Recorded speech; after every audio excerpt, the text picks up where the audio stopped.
काठमाडौँको सडकको छेउहरूमा फुलिरहेको ज्या कारण्डाले काठमाडौँको सडकलाई मनमोहक बनाएको छ। हरेक वर्ष यही मौसममा फुल्ने ज्या कारण्डाले काठमाडौँका सडक, फुटपाथ र पार्कहरू बैजुनीमय बनाएको छ। नीलो तथा बैजुनी रङका ज्या कारण्डालाई धेरैले शिशिरको फूल पनि भन्ने गर्थे, तर विज्ञहरूले यसको वैज्ञानिक नाम ज्या कारण्डा माइमोर्सिफालिया भएको बताएपछि अहिले आम मानिसहरूले यसलाई ज्या कारण्डा पनि भन्छन्।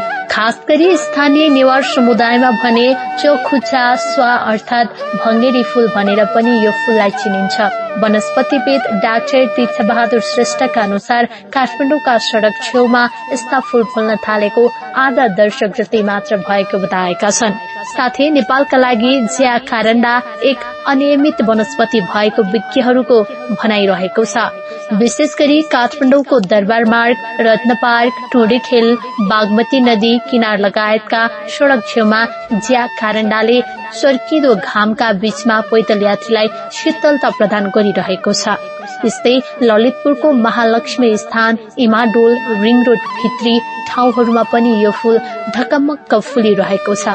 साँच्चै नै यो दृश्य देख्दाखेरि बाहिरबाट आएका पर्यटकहरूको मन लोभिएको छ। बैजुनी रङको यो फूलको बोटले साँच्चै नै शीतलता प्रदान गरिरहेको छ। चराचुरुङ्गीको आवाज सँगसँगै यो फूलको रौनकताले अझै पनि काठमाडौँका सडक अनि गल्लीहरूलाई रौनकमय बनाएको छ।